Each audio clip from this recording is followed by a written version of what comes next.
Bonjour pour tout le monde. Donc, je me présente, je m'appelle Hamid Rouaka. Je me considère en tant que petit historien, petit chercheur en histoire locale. Donc, mon intérêt principal se base surtout sur une certaine volonté de mettre en valeur l'histoire locale de Mohamed Larslan. Je sais très bien que la région est très connue ailleurs, mais malheureusement ici, on n'a pas des traces écrites, on n'a pas des références qui parlent directement sur la région. J'avais déjà lancé une petite vidéo dans laquelle j'avais exposé quelques références. C'est vrai que ces références-là sont primordiales pour comprendre l'identité historique de cette région-là, mais on a tellement besoin d'un travail basique, d'un travail élémentaire pour pouvoir certainement montrer et démontrer en même temps les secrets de cette région qui est une région véritablement très très essentielle dans l'histoire marocaine. Donc quand je parle de l'histoire, je vise pas tout le temps l'histoire en elle-même, ça veut dire l'histoire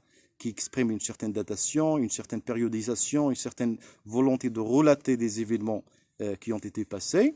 Mais l'histoire, comme je le considère, est une plateforme positive apte à nous aider à promouvoir, bien sûr, des domaines qui existent même aujourd'hui dans la région de Mohamed Lazlan, à savoir, bien sûr, le tourisme et l'éducation. Donc, pour cette raison-là que je dis tout le temps que l'histoire, c'est un portail, c'est une grande porte qui va nous permettre certainement de comprendre plusieurs choses dans la question de l'identité. Et bien sûr, quand je parle de l'identité, je me rappelle très bien d'un livre que j'avais lu quand j'étais à l'université de Qadi Iyad. C'était le livre de Amin Malouf qui s'intitule Les identités meurtrières. Et bien sûr, dans ce livre-là, l'écrivain, ou bien le journaliste, ou bien le chercheur académique, ou bien même l'historien, a mis, bien sûr, en valeur une idée qui a été un petit peu mal comprise par plusieurs personnes. C'est que l'identité ne peut pas être une question générale,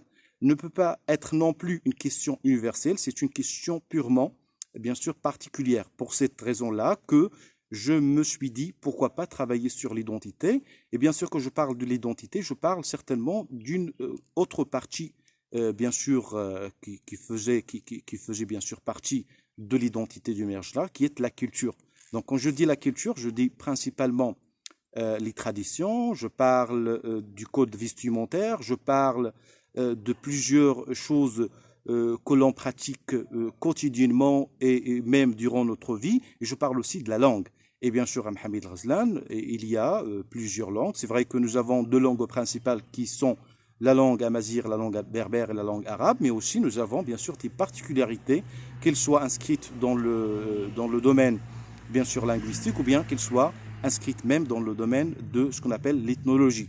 Donc à Mohamed Ghazlan, on a plusieurs ethnologies ou plusieurs ethnies, on a plusieurs cultures et heureusement, nous avons bien sûr une domination. Cette domination a été le résultat de toute une traversée, de tout un passage, de toute une guerre, je peux vraiment la nommer par cette nomination, parce qu'il s'agit vraiment d'un conflit qui a été, bien sûr, qui a eu lieu, bien sûr, au niveau de cette région-là. Donc, la question de l'identité, c'est une question qui nous pousse à réfléchir profondément en essayant de chercher les parties, bien sûr, de notre personnalité, parce qu'on ne peut pas comprendre le monde, on ne peut pas avoir une vision de sagesse, une vision d'exégèse si on ne retourne pas à notre identité. Bien sûr, l'identité, comme je viens de dire, c'est une question particulière à la région de Mohamed Ghazlan, mais chacun de nous a sa propre particularité. Mais je peux passer par ma propre identité à celle qui tourne autour de moi d'une manière fluide. Pourquoi? Parce qu'on partage les mêmes fondements.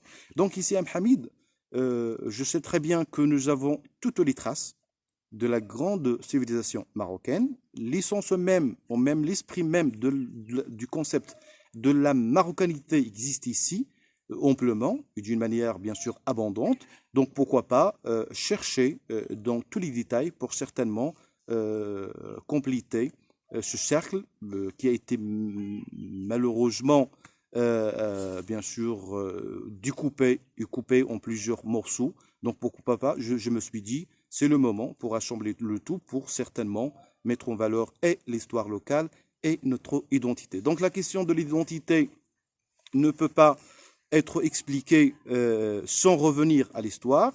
Et je ne peux pas comprendre ce que c'est que l'histoire si je ne reviens pas, bien sûr, à la question de l'identité. Donc, je parle vraiment d'une relation dialectique qui lie et l'histoire et l'identité. Donc, l'identité peut se voir à travers les langues que nous avons ici, et même les dialectes, peut se voir aussi à travers toute une série de sociologie, sociologie de couleurs, sociologie de codes vestimentaires, sociologie même des traditions, parce que parfois, à Mohamed Larzlan, on trouve des cas spécifiques. On trouve des gens qui parlent une langue différente à celle que l'on parle chaque jour, et on se pose la question, et on ne se pose pas la question malheureusement tout le temps, pourquoi ces gens sont différents, et pourquoi nous sommes aussi différents par rapport à eux.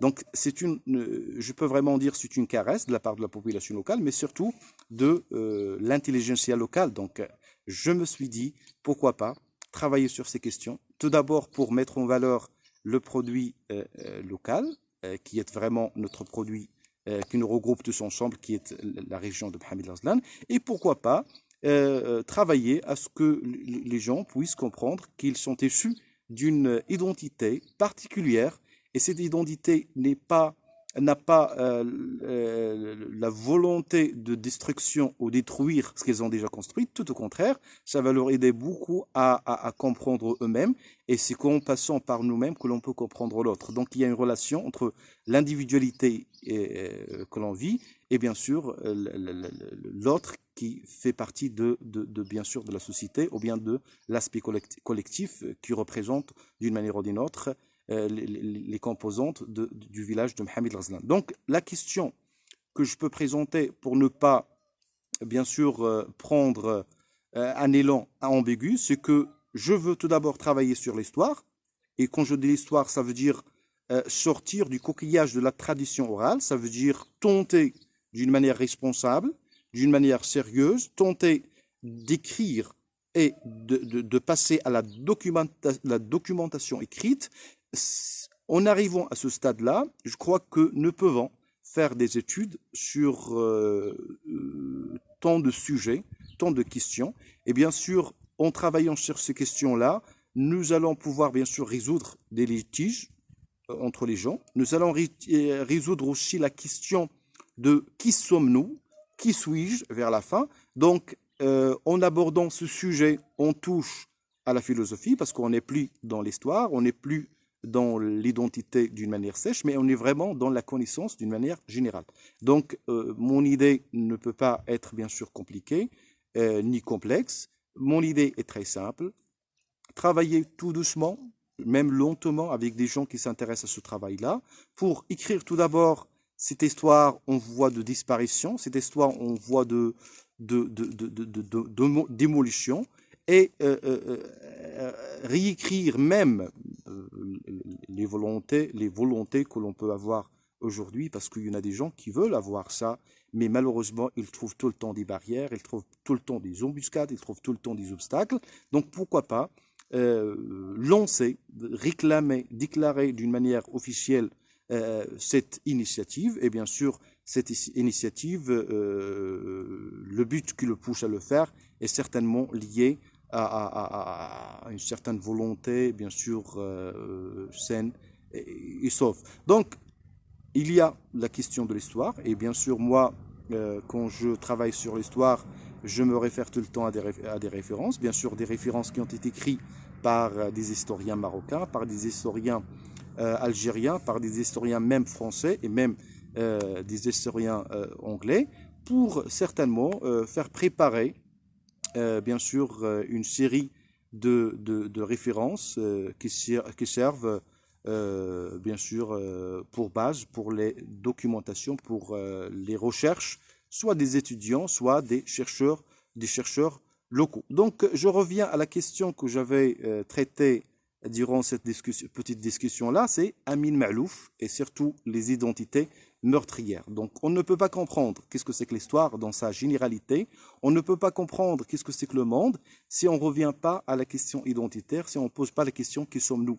C'est une façon, je sais très bien, c'est une façon très simple, mais c'est une façon pertinente car elle va nous aider à progresser et à comprendre toutes les choses que nous sommes en train de faire ou toutes les choses que nous avons déjà faites. Merci beaucoup.